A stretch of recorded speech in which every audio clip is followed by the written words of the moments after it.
party of 3 was battling a massive horde of skeletons while continuously using healing magic to recover from their injuries. During the fight, the protagonist Kyutani instructed Amy, his female teammate, to coordinate with Garam's team and focus their attacks on that area. They continued fighting, and after some time, they finally defeated all the monsters. Amy was so exhausted that she immediately lay down to rest. Kyutani realized that both of them were gradually getting accustomed to the routine. Amy, meanwhile, excitedly remarked that they should move on to the next battle and claimed that she would perform even better there. Afterward, they proceeded onward. Kyutani reflected those 1.5 months had already passed since he had entered the MMORPG. He understood that if the healer's role within the game was not properly fulfilled, the party's survival rate would be extremely low. However, when the healer performed their role effectively, the chances of survival increased significantly. Since Kyutani was currently serving as a healer, he knew that his role was indispensable. He also knew that skilled players naturally attracted admiration from others. However, such popularity would eventually fade once those players disappeared. Since the game's developer had changed, the prices of in-game items had risen sharply, causing many players to quit. Eventually, after another 6 months, the developers announced that the game would be shut down. Shortly before the shutdown, while Kyutani was still playing, he decided to accomplish something he had always wanted to do. To achieve that goal, he formed a party consisting of 2 tanks to absorb monster attacks, 2 attackers to wear down the enemies, and himself as the healer. Although Kyutani often became frustrated when party members failed to fulfill their assigned roles, he had noticed something important. As more and more players left the game, he realized that he would eventually have to perform all of those roles by himself. Managing everything alone had become overwhelming, and he felt mentally exhausted. At the very least, he thought that he should continue participating in the game's remaining content until the end. The game's name was Live Dungeon, a title that reflected its focus on real-time dungeon conquest. Kyutani understood that the concept revolved around the second layer, where gods who controlled the dungeons spent their time watching humans wage war. Although those gods were merely AI-controlled entities within the game, that did not matter much. Since the dungeons could not operate entirely on their own, the ultimate objective remained the conquest of the surface dungeons. Thinking about all of this, Kyutani concluded that the task should somehow be manageable during the summer break. Kyutani knew that he could easily push through the first 40 floors. However, on the 41st floor, there was a boss known as the Self-Club Boss. Based on the established strategy, he understood that it had to be defeated before it could dive into the ground. Fighting it alone was far more difficult, but Kyutani persisted, believing that if he could predict its movements, defeating it would not be impossible. He knew that floors 51 through 60 could be cleared in around 10 minutes if approached carefully.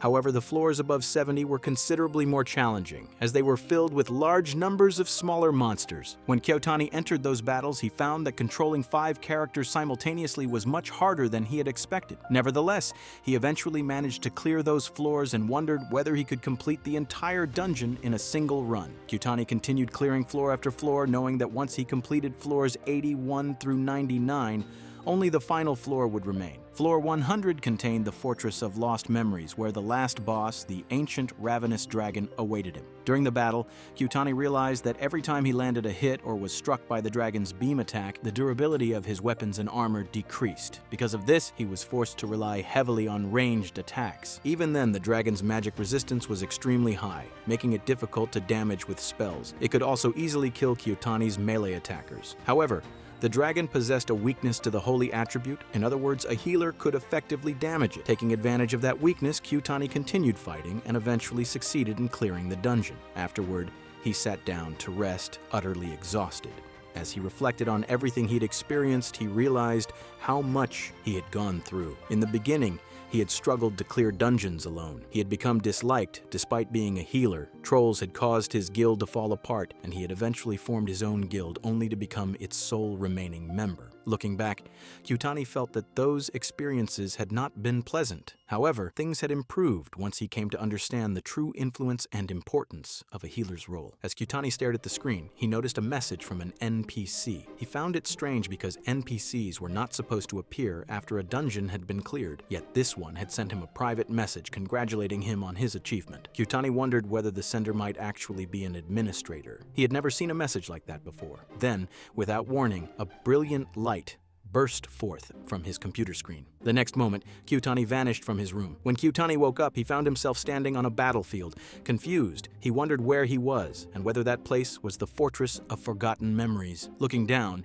He noticed that he was wearing the healer's robes and carrying his staff. He thought that perhaps he had simply fallen asleep and was dreaming. Just then, he heard something approaching from the sky. When he turned around, he saw a gigantic dragon diving toward him. Somehow, Kyutani managed to dodge its initial attack. However, the dragon immediately unleashed its dragon breath. Unable to block the attack, Kyutani was engulfed in flames and experienced excruciating pain as his body was burned. The next moment, he found himself inside a room near a doorway. Completely bewildered, he struggled to understand what had happened. He also noticed that his clothing had returned to normal. This further convinced him that he might be trapped in a dream. A man with cat ears approached him and remarked that it must have been Kyutani's first time respawning. He asked whether Kyutani could stand and whether he possessed a status card. Using his staff for support, Kyutani slowly got to his feet. The man examined him and concluded that Kyutani was unlicensed. He also wondered whether the staff had come from a treasure chest, as it did not appear to be something a beginner could obtain.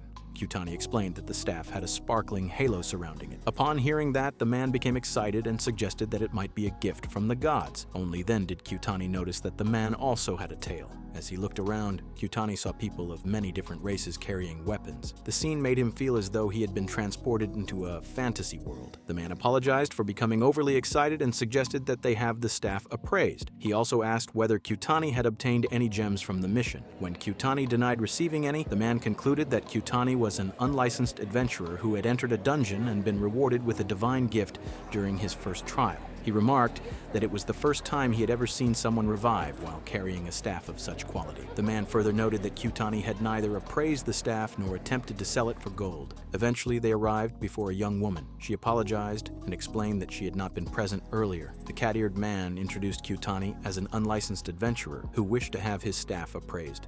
The woman agreed and introduced herself as Amy of the Appraiser Guild. After greeting Kyutani, she eagerly examined the staff and cast an appraisal skill on it. Moments later, she appeared stunned. She admitted that she had never seen an item like it before and stated that it possessed the highest quality of any item she had ever appraised. Its magical conductivity and casting efficiency were exceptional. In fact, the staff's abilities exceeded the limits of her appraisal skill, preventing her from identifying all of its special effects. The cat-eared man expressed his surprise and asked whether the staff was truly that remarkable.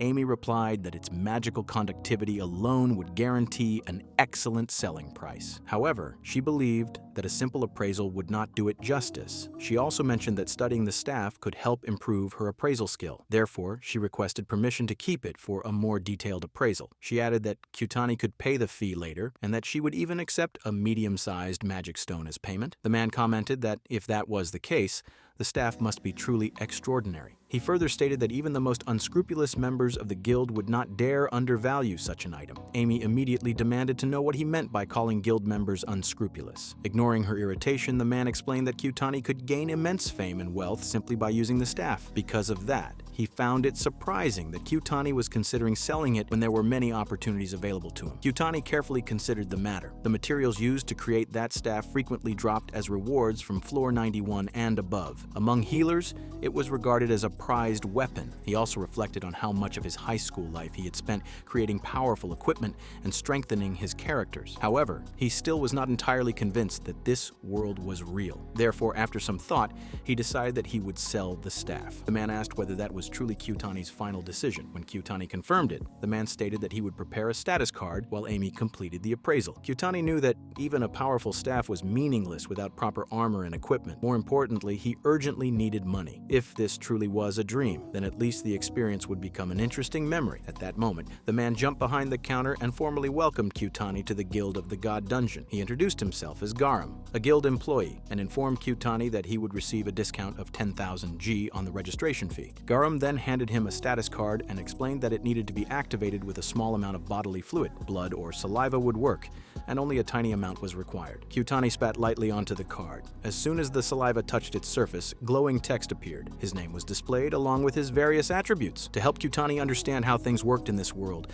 Garam explained that he should always present the status card at the reception desk before entering a dungeon. Kyutani understood that once he obtained some money, he would need to acquire proper equipment before challenging any dungeons. Garam further explained explained that after registration, Kyutani would be officially recognized by the gods as a licensed adventurer. As a result, the divine rules would apply to him, allowing him to retain special items such as gifts from the gods, even after death. Kyutani wondered about the rules that Garam had mentioned. In response, Garam explained that whenever an adventurer died inside a dungeon, they would respawn at the Black Gates. However, there was one absolute rule that everyone had to follow. They must never kill another person with malicious intent. Garam warned that if someone intentionally killed another person, they would lose the right to enter a dungeon ever again. He emphasized that being abandoned by the gods was far worse than death itself and strongly advised Kyutani never to violate that rule. Garam further explained that before obtaining a status card, a person was not officially recognized by the gods. As such, unlicensed individuals who took pleasure in killing others were merely fools. However, he reassured Kyutani that since he now possessed a status card, he would hardly need to worry about such matters. Having finished his explanation, Garam asked whether Kyutani had any remaining questions. After thinking for a moment,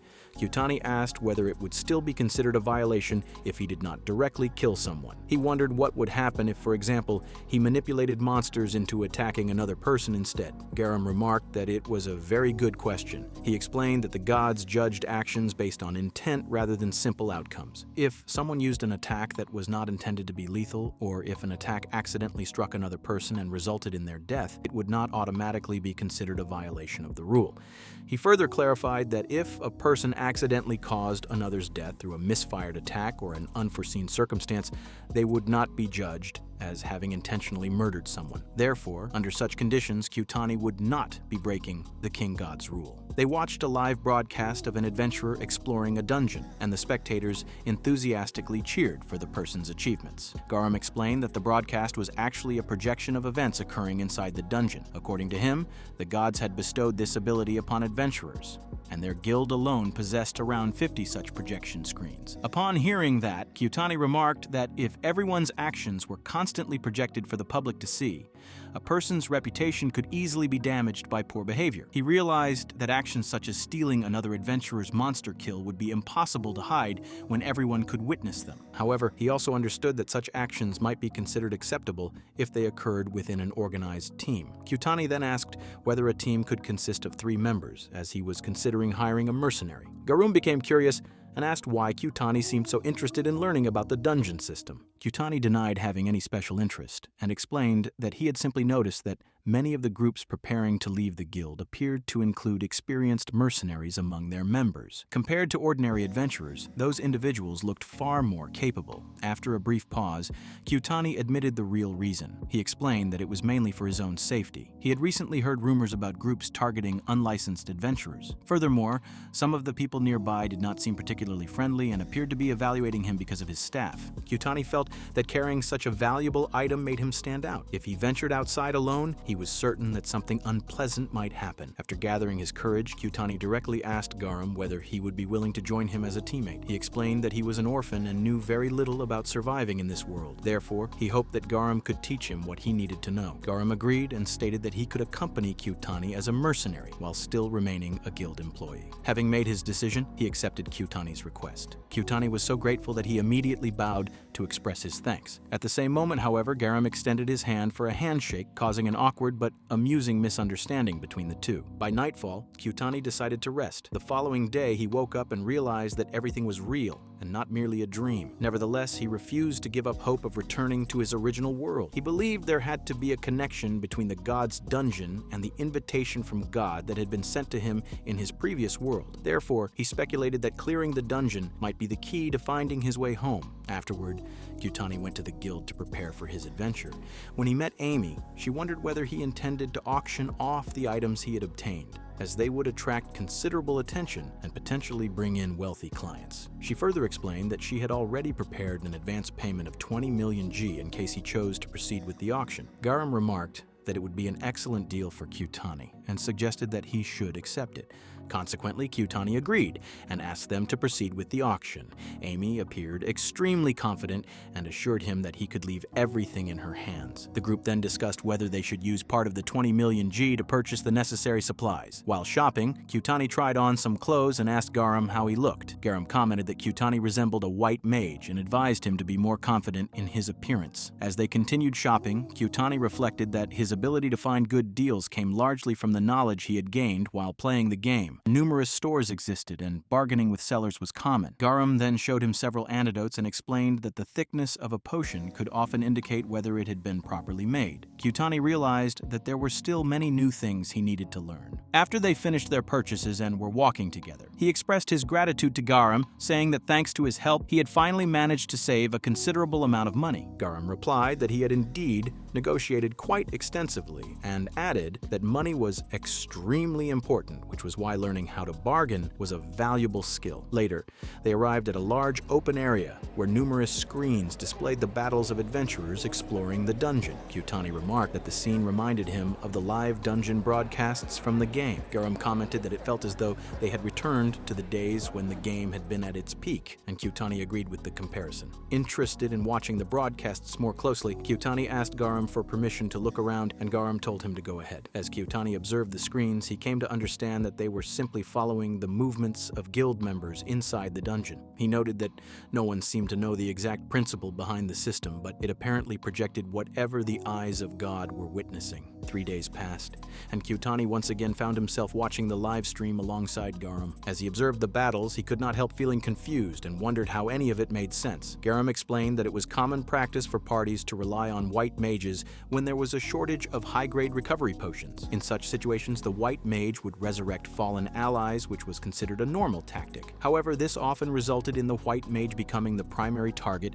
and being killed shortly afterward. Even so, many adventurers considered it the most effective way to overcome difficult enemies. Kyutani, however, could not understand how they expected to clear dungeons with such strategies. From what he had seen, most parties consisted of 4 attackers and a healer, and he doubted that such a formation could even defeat the 5 dragons, each of which was level 60. In his opinion, a dedicated tank was essential in those situations. Without one, the party's chances of success would be significantly lower. He believed that 3 roles were absolutely necessary for a balanced party: attackers, a tank, and a healer. Kyutani also noticed another problem. Most healers remained hidden after casting their support spells and only emerged when someone needed to be resurrected. As a result, they were often treated like parasites during raids. Worse still, many adventurers regarded healers as disposable tools and forced them to perform even the most menial tasks, treating them little better than laborers. Kyutani had no intention of risking his life under such conditions. At that moment, Dilip called out and announced that it was finally time for the auction. Kyutani and Garam immediately headed to the auction house,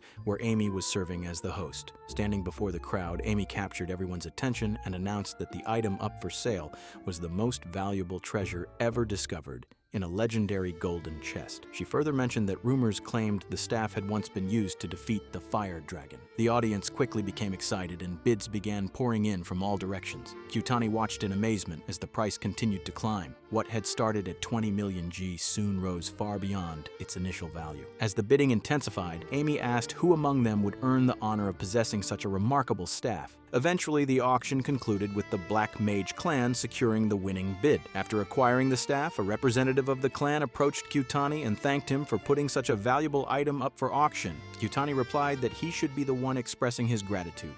In response, the woman turned toward the crowd and declared that the clan was sincerely grateful to him for discovering such an extraordinary staff. Amy then encouraged everyone to give a large round of applause for the fortunate buyer. The audience enthusiastically responded, and the entire auction hall was filled with excitement and celebration. Kyutani gave a large portion of the auction earnings to Garam. Garam was surprised and asked whether he was truly certain about it. Kyutani replied that he owed a great deal to Garam and felt it was only right to repay him. Garam thanked him and then asked what he planned to do next. Kyutani explained that he intended to purchase access to a guild training area, improve his skills, and eventually find a group of adventurers to explore the dungeon with. Garam assured him that if he ever needed any help, he could always come to him. 3 days later, news spread throughout the city that the Black Mage clan had successfully defeated the Fire Dragon with the help of 4 exceptionally powerful attackers and the legendary staff purchased at the auction. They had managed to overwhelm the dragon and claim victory. During a live stream following the battle, the woman wielding the staff stated that their success was all thanks to the fortunate young man who had discovered it. As a result, the nickname Lucky Boy quickly spread across the region and became associated with Kyutani. While reading news articles about himself, Kyutani thought that becoming so well known should make it easier to recruit party members. At the same time, he had been carefully studying the live dungeon broadcasts and gradually developing a plan to conquer the dungeon. Since he had already completed the game in his previous world, he felt confident that he could eventually clear it in reality as well. However, when Kyutani displayed his status board while searching for party members, the reactions were not what he had expected. One man was shocked to discover that Kyutani's luck stat was only D rank. To make matters worse, Kyutani was also a white mage. The crowd quickly began accusing him of being a fraud and claimed that the famous Lucky Boy was nothing special. Some even mocked him publicly, pointing out that his luck was merely D rank despite his reputation. Others laughed at the fact that he was a white mage and suggested that nobody should waste their time partnering with him. Although Kyutani grew increasingly angry as the insults continued, he remained silent. He realized that everyone knew he was the person behind the title of Lucky Boy, yet no one wanted to form a party with him. Even if the guild supported him, it would be impossible to conquer the entire dungeon alone. The scene later shifted to the training grounds, where Kyutani continued his daily practice. He reflected that even 30 billion G would not be enough to hire a top-tier mercenary for an extended period. Since every other option had failed, he had no choice but to keep moving forward. As he trained, a group of adventurers walked by and remarked that Kyutani had been practicing for 3 straight weeks, despite it being pointless. They mockingly suggested that he continue wasting his time since he was only a white mage. Amy witnessed the harassment but could do little to stop it. Later that day, after everyone had left, Kyutani sat alone in the training grounds. Garam eventually arrived, causing Kyutani to wonder why he was there. Garam revealed that he had a proposal. Extending his hand toward Kyutani, he suggested that they form a party together. Kyutani was left speechless by the unexpected offer. The following day, many guild members continued to ridicule him. They joked that they would never join his party unless they were allowed to take a share of whatever treasure he discovered in a golden chest. Garam glared at the troublemakers, immediately silencing them. He then told Kyutani that his people would never progress beyond the surface levels of the dungeon because all they did was mock others instead of improving themselves. He added that he genuinely felt sorry for everything Kyutani had been forced to endure. Kyutani wondered whether they could file a complaint with the guild and request that party members be assigned to him. However, he quickly realized that if he had never become the famous Lucky Boy, he might have ended up partnering with people like those. Instead, he now had Garam as an ally, which made him feel fortunate. Garam replied that he was glad Kyutani had not allowed fame to change him. Nevertheless, he warned that many adventurers who appeared respectable on the surface were actually cruel and selfish. Such people joined Kyutani's party. Their only goal would be to exploit him and steal his money. At that moment, Amy arrived and announced that her preparations were finally complete. She apologized for being late and declared that she was now ready to assist Garam and Kyutani. Everyone in the guild turned to look at her, captivated by her appearance. Garam sighed and asked when she would finally allow him a moment of peace. Amy coolly replied that she had simply been busy with work. Watching their exchange, Kyutani thought that the two of them were surprisingly aggressive toward each other. Amy then introduced herself properly to Kyutani and stated that he would be under her care from now on. After greeting him with a handshake, Kyutani jokingly told her not to be late again. She responded by suggesting that they head to the front desk. There, she approached a bald man and cheerfully addressed him as Uncle while requesting a status card. The man immediately became irritated and complained that the guild had become so busy because of her activities. He then turned toward Garam and Kyutani and jokingly asked them to do a good job babysitting Amy. The bald man then produced 3 sheets of paper and instructed them to soak each one with a bodily fluid in order to complete the registration process. As they followed the instructions, several adventurers nearby continued mocking Kyutani. One of them spat onto his paper and sarcastically asked whether it hurt to do so. Kyutani thought their behavior was completely pointless. In his opinion, they were merely showing off by using blood instead of something simpler, and he was certain that he would hate being the healer of a party filled with people like them. Garam grew visibly angry at the continued harassment, but Kyutani wondered whether it would not be better to simply ignore them as they always behaved that way. The troublemakers continued their taunts, sarcastically commenting that the loyal dogs were incredibly well behaved. They added that anyone who was not familiar with the situation would never understand. Ignoring the commotion, the bald man completed the party registration forms and wished Kyutani good luck in the dungeon. He then asked whether the party intended to split all rewards equally among the 3 members. Kyutani agreed. As he looked at the completed application, he noticed that its color differed from the one used when only he and Garum had been registered together. The man then finished renewing Amy's status card and told her that she could leave now. He even referred to her as a nuisance. Amy immediately became annoyed and pointed out that there was not a single person waiting in line. She continued teasing him for a while before finally leaving with Kyutani and Garum. The trio then headed toward an area filled with large magic circles. Numerous adventurers were standing in lines waiting for their parties to be transported into the dungeon. As they approached one of the circles, Kyutani nervously grabbed Garum's hand. Amy noticed his reaction and asked whether he was scared. Kyutani admitted that it sounded pathetic, but the thought of his body disappearing during teleportation made him uneasy. After taking a deep breath, he stepped forward and joined the others on the magic circle. Amy recalled hearing that many newcomers experienced the same fear and reassured him that it was perfectly normal. She then suggested that they stop worrying and begin their adventure on the first floor of the dungeon. A moment later, a brilliant light appeared beneath the 3 of them and the magic circle activated.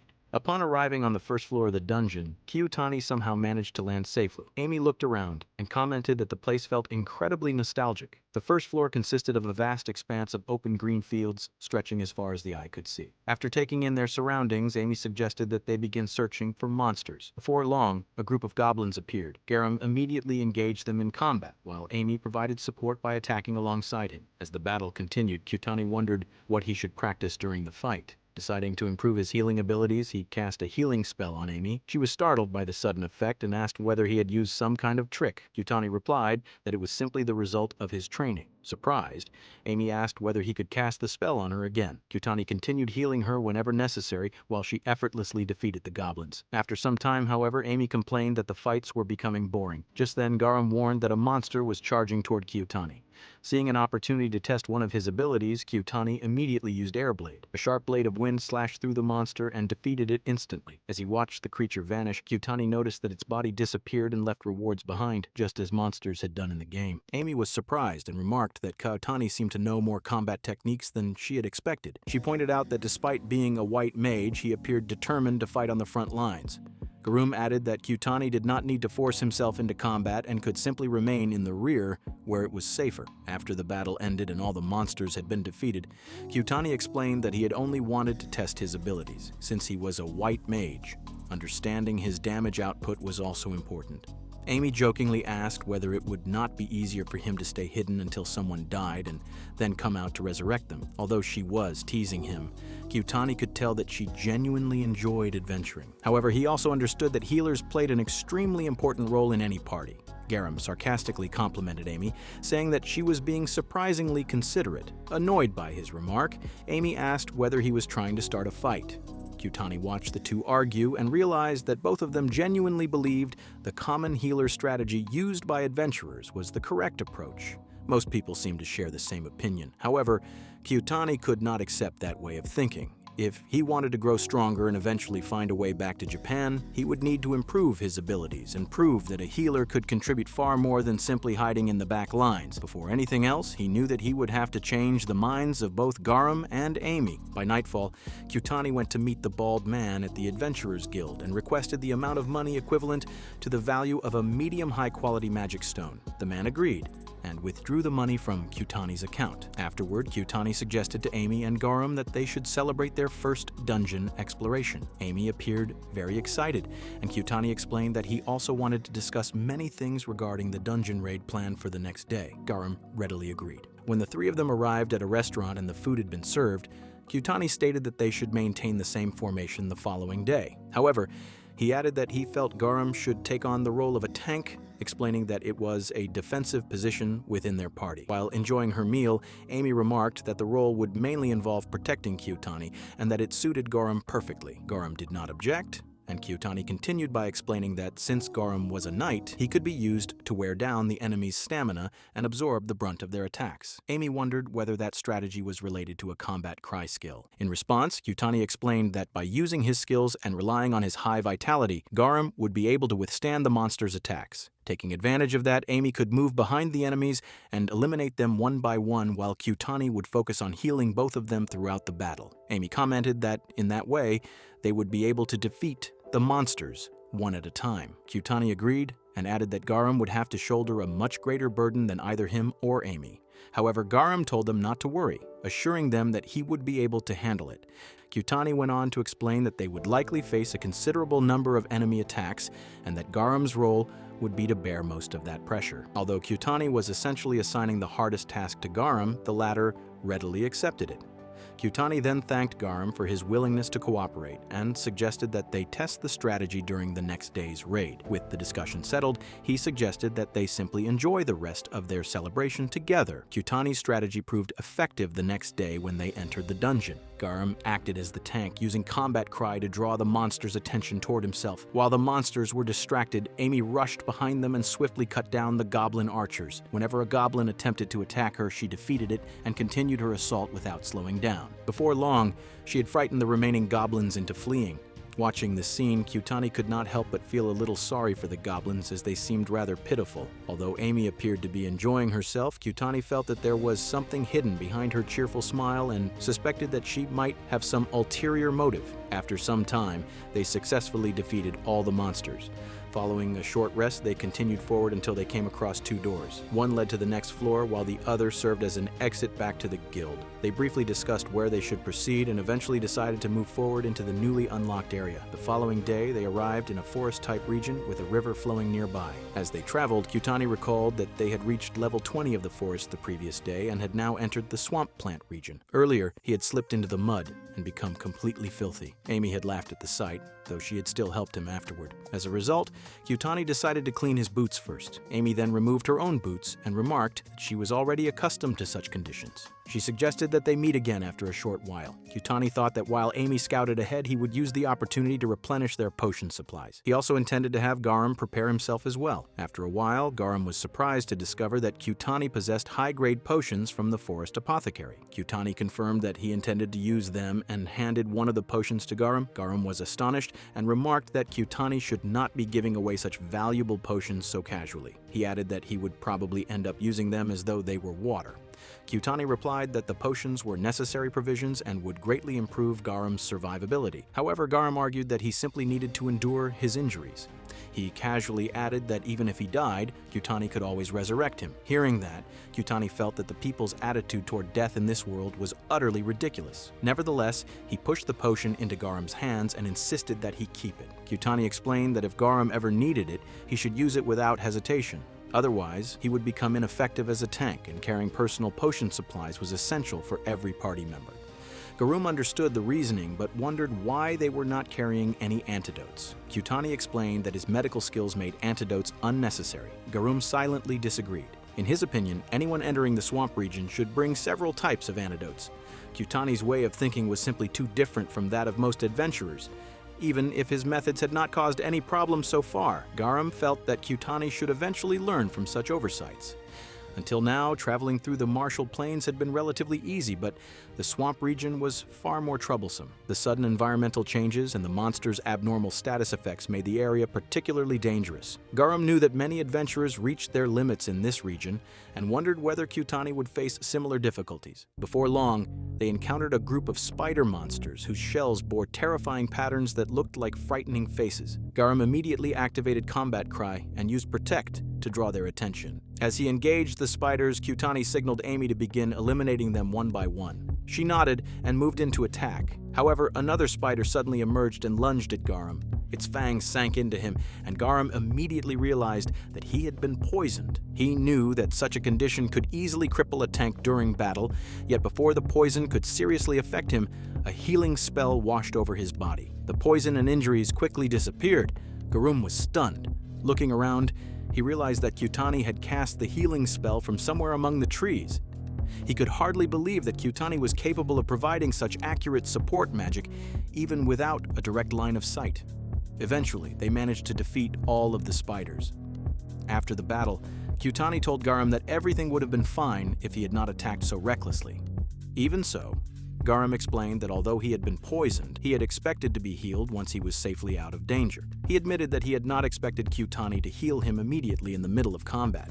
Nevertheless, he insisted that everything was fine. Garam further commented that while he was busy drawing and enduring the monster's attacks, Kyutani did not need to focus so much on healing him. Hearing that, Kyutani wondered whether there was something Garam did not understand. To Kyutani, healing the tank was simply the natural responsibility of a healer. Kyutani then explained that since the tank was the one taking the enemy's attacks, it was imperative for the healer to keep the tank alive at all costs. He added that if the tank were to fall in battle, the entire party would be placed in danger and could ultimately be wiped out. Kyutani smiled warmly and remarked that he would be genuinely saddened if anything happened to Garam. He added that if Garam had any suggestions on how they could improve their teamwork, he should share them without hesitation, as Kyutani truly wanted his continued support in the party.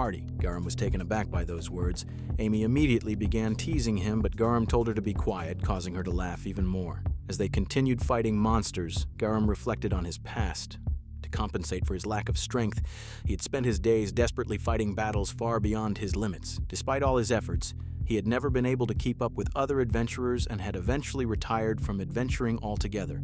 However, the tank role that Kyutani had proposed was completely different from anything he had experienced before, with Kyutani's healing support constantly backing him up. Focusing entirely on defense allowed him to make full use of his magic power, high vitality stat, and defensive skills.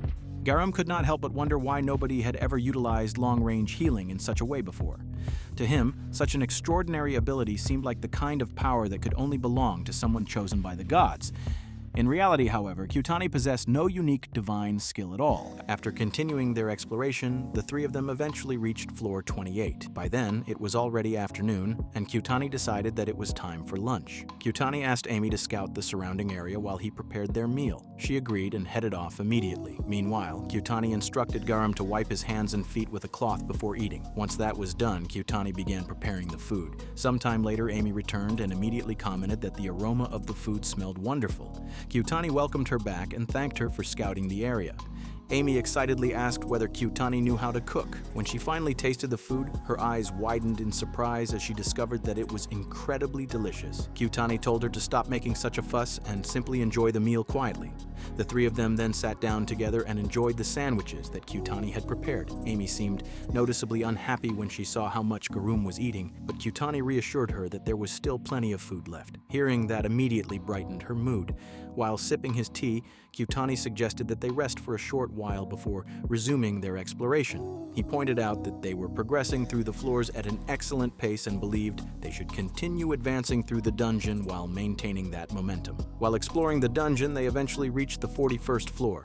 Upon arriving there, Kyutani noticed a beautiful beach stretching out before him. The refreshing scent of the ocean immediately caught his attention, and he asked Garam whether they could spend some time at the beach instead of continuing their exploration right away. Both Garam and Amy looked at him in confusion. Seeing their reactions, Kyutani remarked that the two of them always managed to bring him back to his senses. He then agreed that they should focus on clearing the area first before thinking about relaxing at the beach. After leaving the dungeon and returning to the inn, the three of them decided to take a break for the following 2 days. Kyutani was genuinely grateful to both Garam and Amy for all their hard work during the expedition, so he treated them to a meal as a token of appreciation. As they were heading back, Kyutani wondered whether he had pushed the two of them too hard. Suddenly, Amy seemed to realize something and exclaimed that they had conquered both the swampland and the wasteland in only 4 days, with a party of just 3 people. What surprised her even more was that none of them had died even once during the entire expedition. She remarked that she could hardly believe it, and wondered when Garam had become so strong. Garam told her to calm down and reminded her that he possessed the same level cap of 60 as she did. Amy replied that she was not talking about that.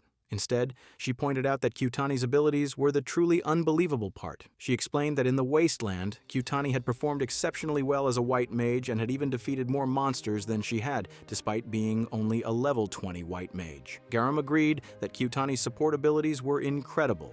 He explained that Kyutani's flying beam shot had been so effective that he had never once needed to recast Protect during battle. Furthermore, thanks to Kyutani's long-range healing and medical skills, he had been able to recover from injuries regardless of his position on the battlefield. He also had not needed to waste time deciding which detoxification potion to use whenever he was poisoned. Garam then remarked that Kyutani's long-range healing ability was so extraordinary that it almost seemed like a unique skill.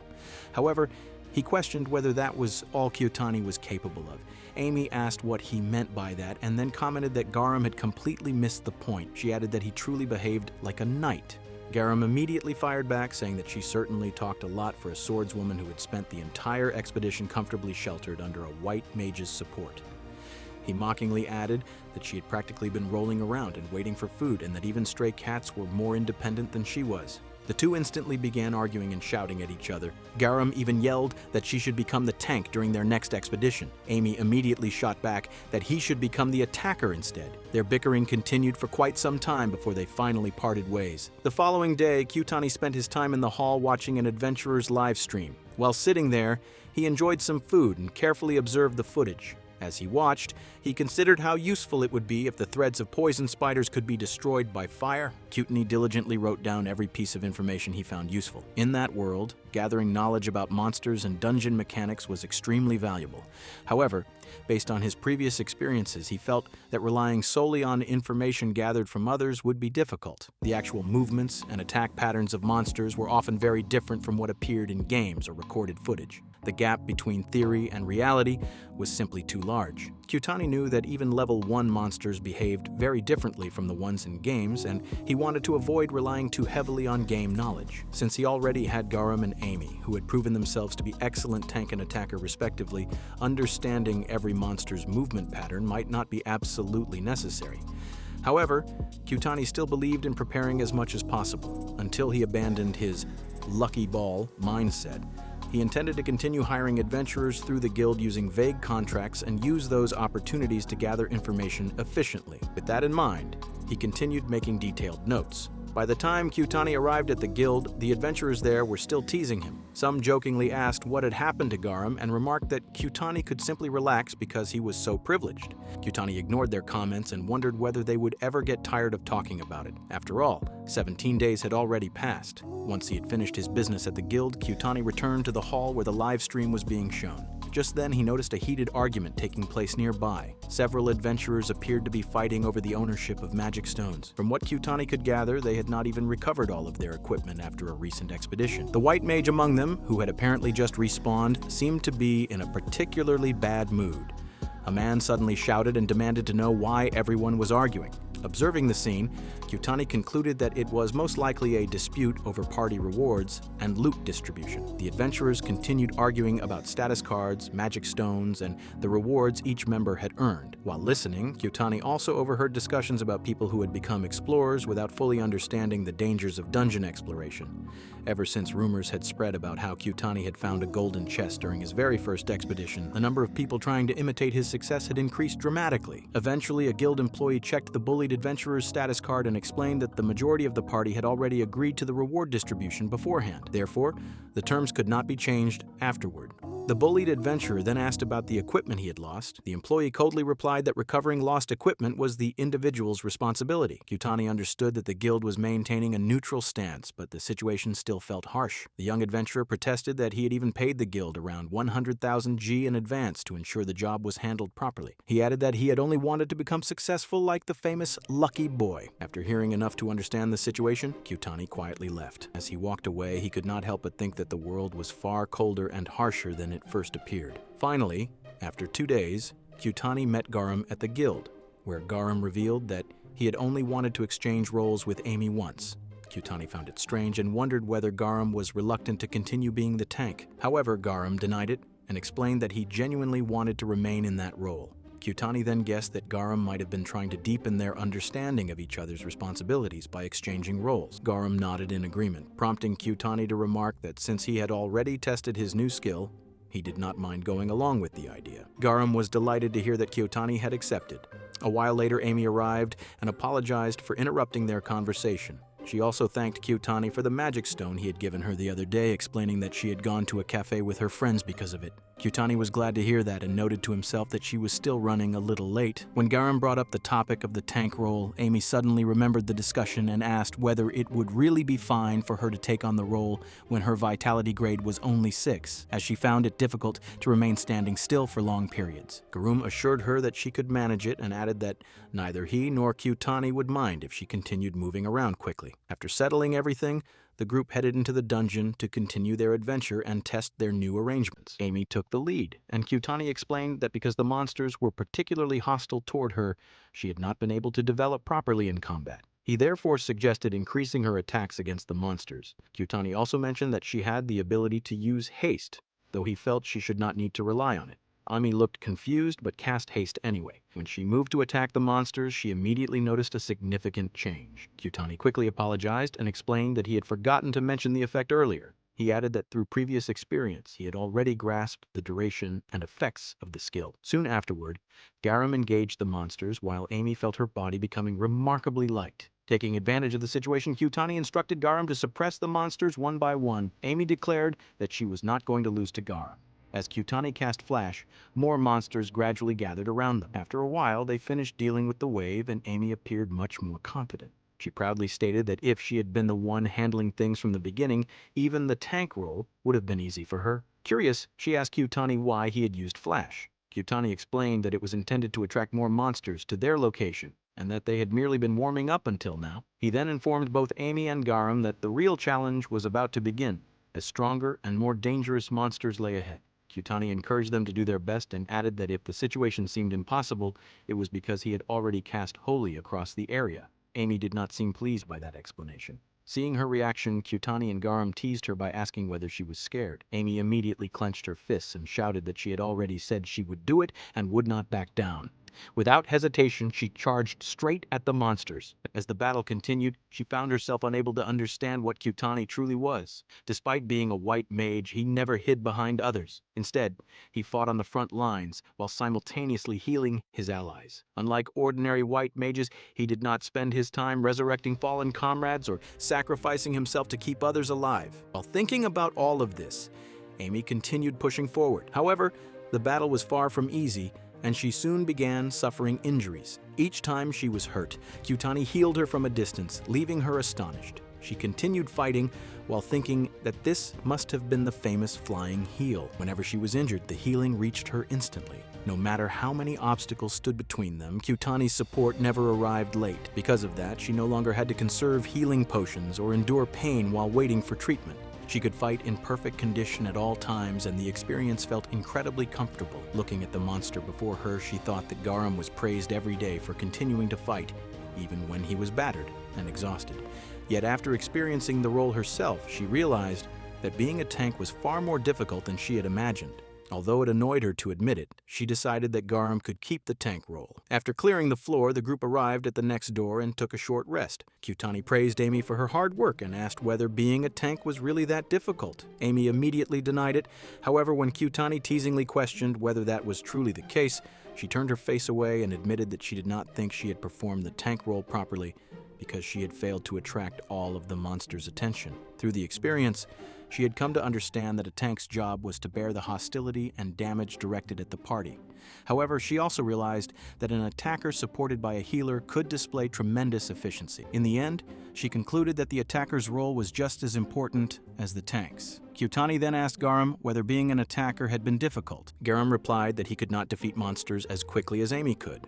He admitted that speed was extremely important and that although he had gained an appreciation for the attacker's role, he still lagged behind Amy in that area. Nevertheless, he confidently declared that he would never lose to her when it came to being a tank. Hearing that, Amy stood up and declared that she would not lose to him as an attacker either. Seeing the two of them, Kyutani felt that their moods had improved considerably. Garam remarked that there was no helping Amy's competitive nature, while Amy immediately fired back by saying that the comment was coming from someone who defeated monsters far too slowly. The two continued bickering playfully with each other while Kyutani watched their exchange with visible annoyance. One day, Kyutani was at the stone cache in shock. As he looked around, he thought that the market for magic stones was always bustling with activity. Although it still did not compare to the constant chorus of heckling guild members, the place was lively enough. While he was looking around, a lady approached him and asked whether he was interested in purchasing any magic stones. She was currently examining a stone and welcomed him by explaining where the large stone and small stone counters were located. Kyutani then showed her a piece of paper. After looking at it, she stood up and lifted a giant container with ease. As she walked away, Kyutani could not help but think that she was incredibly strong, which was only to be expected of a dwarf. The lady soon returned with a large haul of magic stones and explained that she had managed to appraise stones up to level 20 and level 14. When she examined the stone that that Kyutani had brought, she remarked that it was exactly what she would expect from the one and only lucky boy. Kyutani simply smiled to himself, thinking that she did not seem to have any malicious intent behind her words. The lady then stated that she would finish appraising the stone around sundown and handed him token number 37. Kyutani also wanted to purchase some fire affinity magic stones. He learned that a small fire stone cost 3,000 G, while a medium one cost 50,000 G. After considering the prices, he decided to buy both a small and a medium fire affinity magic stone. While processing the purchase, the lady continued appraising Kyutani's stone. She mentioned that she was certain Kyutani had enough money and that the payment was merely a confirmation fee. Kyutani did not understand what she meant, but after completing the purchase, he left the shop. He then visited the forest pharmacy where he met the elf once again. The elf wondered whether Kyutani had come to restock his potions. Kyutani agreed and asked for the blue stamina restoration potion, handing over the bottle he had brought with him. The elf commented that Kyutani seemed to buy the same potion every week. He further explained that largely because of Kyutani's purchases, his entire supply of raw materials had been exhausted. Kyutani apologized and wondered whether there was anything he could do to help. However, the elf replied that a youngster like Kyutani did not need to worry about such minor matters.